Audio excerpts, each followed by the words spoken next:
Hello दोस्तों, स्वागत है आप सभी का लीगल केस एंड जजमेंट के आज के एपिसोड में, जहां हम आसान भाषा में बताते हैं कानूनी केस, फैसले, सेक्शंस और हर वो कानूनी पहलू जिसे जानना एक नागरिक के तौर पर हम सब के लिए ज़रूरी है। अभी तक अगर आपने लीगल केस एंड जजमेंट को लाइक, फॉलो, सब्सक्राइब नहीं किया है तो तुरंत करें और ज़रूरत के मुताबिक शेयर और कमेंट भी करें। आइए आज बात करते हैं एक बहुत ही महत्वपूर्ण फैसले की जो सुप्रीम कोर्ट ने दिया है। केस का नाम है अभिलाषा बनाम Prakash. Case number criminal appeal number 615 और ये वर्ष 2020 में फैसला दिया गया। वयस्क अविवाहित बेटी यदि किसी शारीरिक या मानसिक असमानता से पीड़ित नहीं है तो धारा 125 सीआरपीसी के तहत पिता से भरण पोषण का दावा नहीं कर सकती। सुप्रीम कोर्ट ने माना कि वयस्क हो चुकी अविवाहित बेटी यदि वो किसी शारीरिक या मानसिक असामान्यता या चोट से पीड़ित नहीं है तो धारा 125 सीआरपीसी की कार्रवाई के तहत अपने पिता से भरण पोषण का दावा करने की हकदार नहीं है। 3 जजों की बेंच, जिसकी अध्यक्षता जस्टिस अशोक भूषण ने की, ने कहा कि हिंदू दत्तक एवं भरण पोषण अधिनियम 1956 की धारा 20(3) पर भरोसा करें तो एक अविवाहित हिंदू बेटी अपने पिता से भरण पोषण का दावा कर सकती है, बशर्ते कि वो ये साबित करे कि वो अपना भरण पोषण करने में असमर्थ है, जिस अधिकार के लिए उसका आवेदन वाद अधिनियम की धारा 20 के तहत होना चाहिए। बेंच में शामिल अन्य जज जस्टिस आर सुभाष रेड्डी और एम आर शाह थे। बेंच ने कहा कि विधायिका ने कभी भी धारा 125 सीआरपीसी के तहत क्षेत्राधिकार का प्रयोग करने स्थिति में मजिस्ट्रेट पर जिम्मेदारी डालने का विचार नहीं किया कि वो हिंदू दत्तक और भरण पोषण अधिनियम 1956 के तहत विचार किए गए दावों का निर्धारण किया।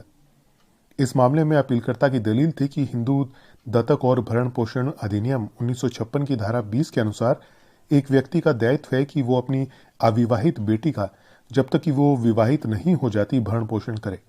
अपीलकर्ता जब नाबालिग थी उसने धारा 125 सीआरपीसी के तहत न्यायिक मजिस्ट्रेट प्रथम श्रेणी रिवाड़ी के समक्ष एक आवेदन दायर किया था। मजिस्ट्रेट ने अपीलकर्ता का दावा ये कहकर निरस्त कर दिया था कि जब तक वो वयस्क नहीं हो जाती भरण पोषण का दावा नहीं कर सकती। हाईकोर्ट ने भी आदेश को बरकरार रखा। सुप्रीम कोर्ट की खंडपीठ ने इस मुद्दे पर विचार किया कि क्या एक हिंदू अविवाहित बेटी पिता से धारा 125 सीआरपीसी के तहत केवल तब भरण पोषण का दावा करने की हकदार है जब तक वो वयस्क नहीं हो जाती या वो अविवाहित रहने तक भरण पोषण का दावा कर सकती है। अपीलार्थी का तर्क ये था कि भले ही वो अधिनियम 1956 की धारा 20 की बिना पर किसी शारीरिक या मानसिक असामान्यता या चोट से पीड़ित नहीं है, जब तक वो विवाहित नहीं हो जाती भरण पोषण का दावा करने की हकदार है। अपीलकर्ता ने जगदीश जुगतावत बनाम मंजुलता 2002 5 SCC 422 के फैसले पर भरोसा किया। अदालत ने माना कि जगदीश जुगतावत सुप्रा के फैसले को धारा 125 सीआरपीसी के तहत पिता के खिलाफ बेटी द्वारा दायर कार्यवाही में अनुपात निर्धारित करने के लिए नहीं पढ़ा जा सकता कि अधिनियम 1956 की धारा 20(3) के तहत पिता पर अविवाहित बेटी के भरण पोषण का दायित्व है और उसी के अनुसार बेटी भरण पोषण की हकदार है। अधिनियम की धारा 20(3) का संदर्भ देते हुए बेंच ने कहा, हिंदू दत्तक और भरण पोषण अधिनियम 1956 की धारा 20(3) बच्चों और वृद्ध माता पिता के भरण पोषण के संदर्भ में हिंदू कानूनों के सिद्धांत की मान्यता है। धारा 20(3) एक हिंदू के वैधानिक दायित्व का निर्धारण करती है कि वो अपनी अविवाहित बेटी का जो अपनी कमाई से या अन्य संपत्ति से अपना भरण पोषण करने में अक्षम है का भरण पोषण करे। अविवाहित बेटी के भरण पोषण का पिता पर डाला गया दायित्व बेटी द्वारा पिता पर लागू कराया जा सकता है यदि वो धारा 20 के तहत खुद का भरण पोषण करने में असमर्थ है। अधिनियम 1956 की धारा 20 के प्रावधान के तहत एक हिंदू पर अपनी अविवाहित बेटी के भरण पोषण जो कि खुद का भरण पोषण करने में सक्षम नहीं है का स्पष्ट वैधानिक दायित्व डाला है। धारा 20 के तहत पिता से भरण पोषण का दावा करने का अविवाहित बेटी का अधिकार यदि वो अपने भरण पोषण में सक्षम नहीं है निरपेक्ष है और धारा 20 के तहत अविवाहित बेटी को दिया गया अधिकार व्यक्तिगत कानून के तहत दिया गया है।